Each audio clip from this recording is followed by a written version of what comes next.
And welcome to 9-Inch Charge. Today we're going to have a bit of a think about how Warhammer Age of Sigmar 3rd edition plays. It's been out for quite a long time now. There's been lots of events, lots of tournaments. We've kind of seen how the meta works. And for the most part, I think the rule set is absolutely incredible, really slick, really interactive.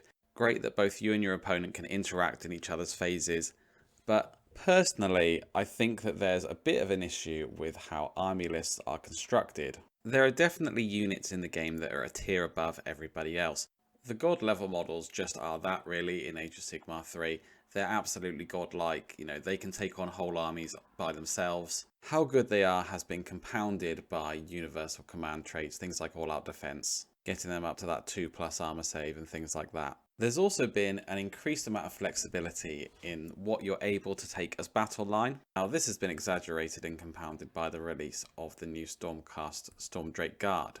But you see it happening in other armies elsewhere as well. And I found that during tournament list writing for myself, I've been focusing on these big god tier heroes, minimal battle line if I can't take what I want as battle line, or if I can take what I want as battle line, spamming that. If not, as I said, minimal battle line, and then spam the unit that I want. And this works brilliant for points efficiency, but for me it doesn't create a very balanced game overall. Now I'm sure that we can all think of units in our own armies that won't see the light of day in tournament play, that we all actually really love and think are characterful or great models or enjoy the war scroll because they're quite fun, but they just aren't efficient enough for their points.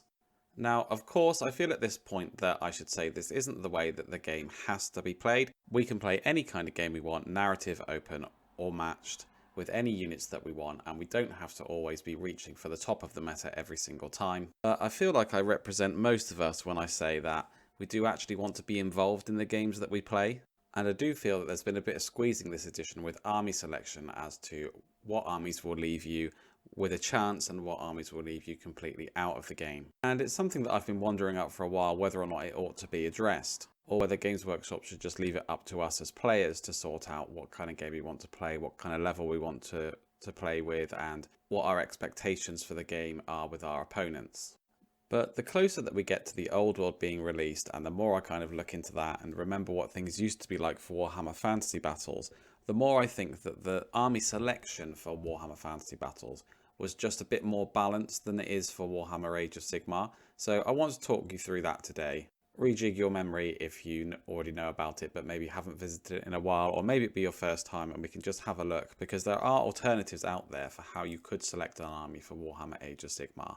Whether or not it will work will be something for us to discuss in the comments. Warhammer Age of Sigmar, of course, is not Warhammer Fantasy Battles, and it's always been a game that's been about playing your army with your models your way. So if you want to be able to take an army themed around one certain unit or something like that, you've always been able to. And so I've not even made up my mind if it's right to come into this game system and say that that isn't the way that it should be played, because ultimately it's our hobby and we should be able to play it the way that we want. But that still leaves us with this imbalance. So in Warhammer Fantasy Battles, this is how things were split up. So heroes, you can see, are split up into lords and heroes. So this would separate out our god tier models from our normal models, and you can spend up to 25% of your army points on each one. So it'll be 500 points in a 2,000 point game towards your god tier heroes, and 500 points in a 2,000 point game towards your normal heroes. Now, this did mean that you couldn't always fit in all the heroes that you necessarily would want into an army of a certain size.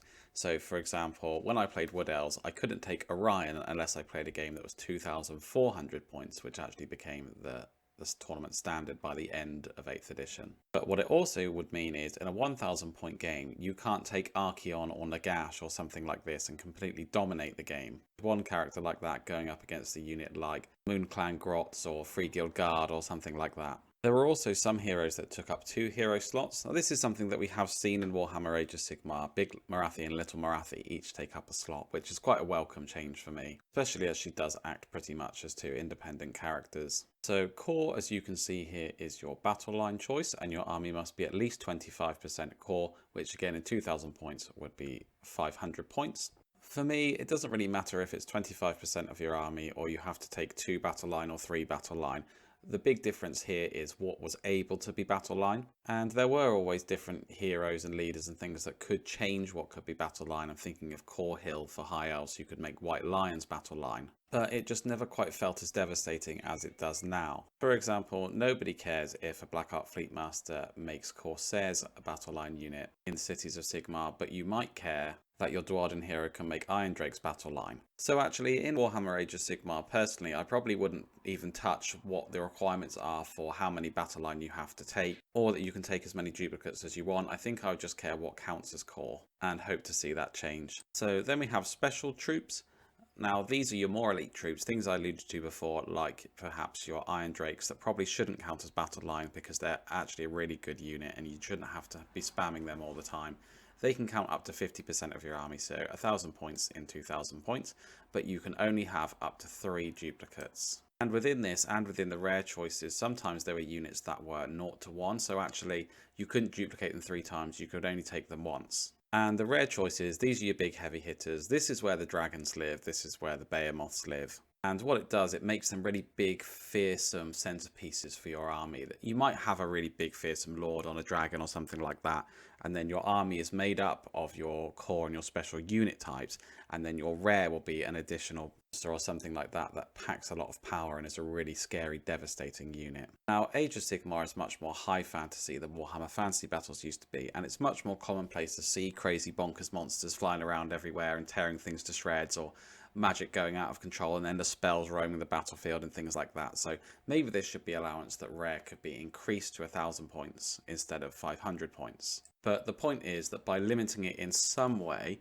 and by altering what you can take as battle line, you don't end up with a whole army of absolutely elite units that's going to absolutely wreck somebody who's taken the themed list around a unit that they like that just isn't competitive enough, that doesn't have rend and things like that. I mean, for goodness sake, have a think about someone who's interested in the Devoted of Sigmar and they've got an army of flagellants. What on earth is going to happen here?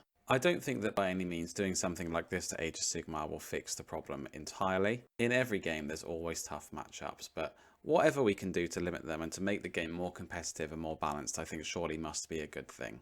Let me know in the comments what you think, and just before I sign off, please be sure to check the link in the description for our charity raffle. Tickets cost £5. There's some really fantastic wargame prizes up for grabs, and all proceeds go to help children who have a locked-in diagnosis or who are paralysed at the New Sibling School, and it would really mean everything to those children this Christmas. Thank you very much for watching. This has been 9 Inch Charge, and I will catch you next time.